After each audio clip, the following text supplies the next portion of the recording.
If you got your Bibles, go with me to Matthew chapter 28, the Great Commission that's outlined there. The Great Commission, as far as our current mindset, Western evangelicalism, would be that we need to go out, we need to get the gospel to as many people as possible. And those that believe, we would want them to become disciples. And generally by that we mean that they need to learn the routines of the faith. And the routines essentially are a weekly routine. Once a week we come to a specially built building.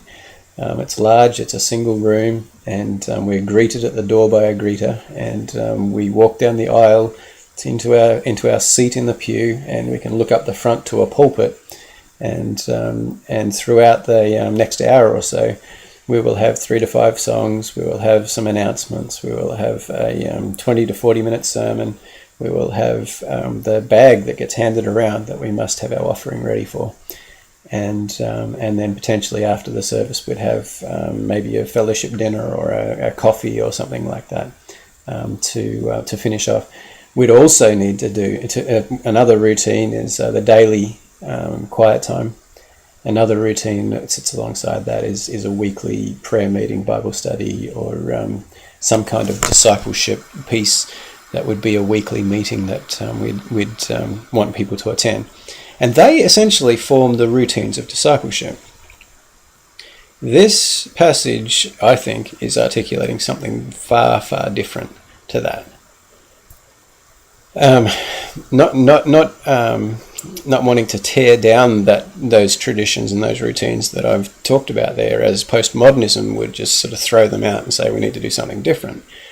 Because those routines have sustained faith for centuries, and if we don't give that some good thought, then we could quickly dispense of them, throwing baby and bathwater out at the same time.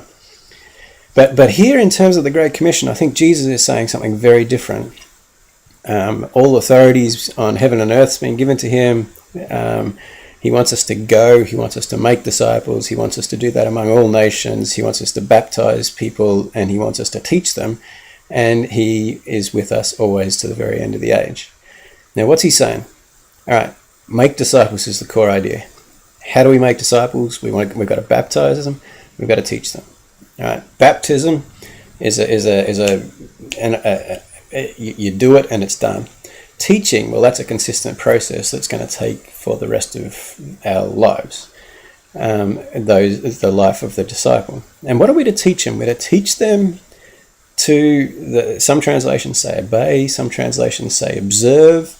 The word is tereo, T-E-R-E-O, and it literally means to keep hold of.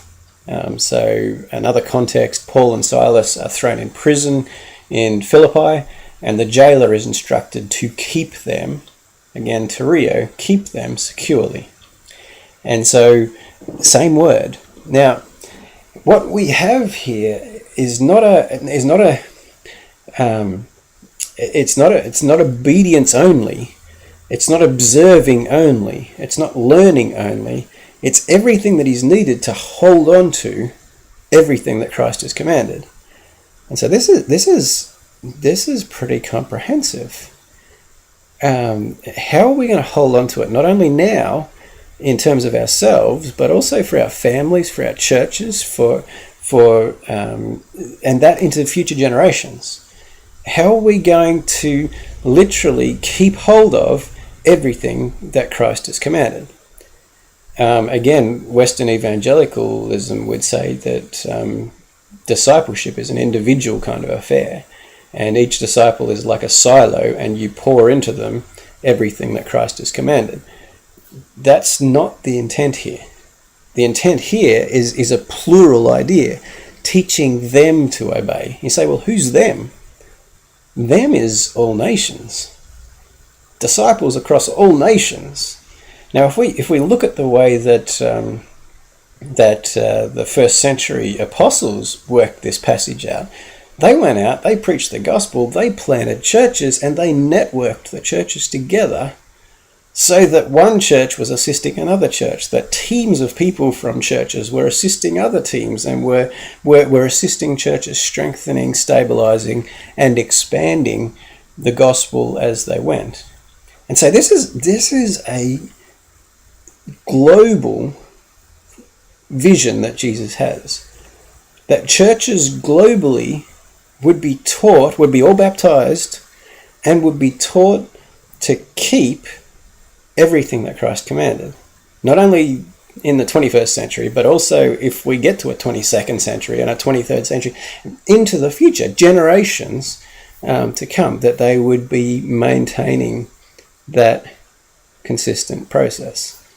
And so how on earth does discipleship happen?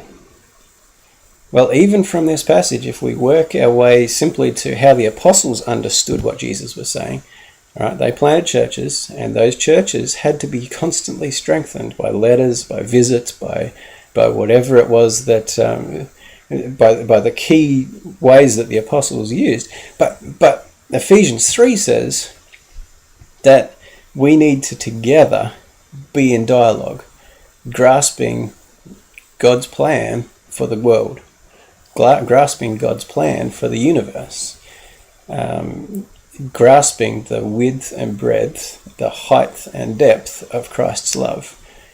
And so Paul, at the very end of his life, and he's writing his last letter, and he says to Timothy, I've fought the good fight, I've finished the race, I have kept the faith. It's exactly the same word. Past tense, obviously, but same word. And so what he's saying is, I have set up a global network of churches that are all in a process of discipleship. They're all churches that are learning and are becoming stronger in the faith, and there's teams of leaders that are traveling amongst them to ensure that they are all in a process of discipleship, all learning, and they're all being taught to hold on to retain the faith. And Paul's saying, I've done it. Now, he's not saying I've done it for all time or anything like that, but and we know the costs that Paul paid, the price that he paid to do it. He shipwrecks and whippings and, routed out of town and whatnot to get the job done. But he simply says at the end of his life, I have kept the faith. And so he's saying, that's what he's saying, is as far as the Great Commission is concerned, I've done a very good job. I think we need to look at this Great Commission holistically, globally, and what is it going to take for us in the 21st century to retain everything that Christ has commanded? I don't think it's going to be that different. In fact, I'm convinced that it's not going to be different. It's going to happen in the context of churches. It's going to happen in the context of a global, national, regional, local network of churches that are all networked together and are consistently learning in order for us to retain, to hold on to. When I say learning, I don't just mean academic, skill, character, everything, learning holistically to retain and to keep hold of everything that Christ has commanded of us. I trust this has been stimulating for you. Thanks.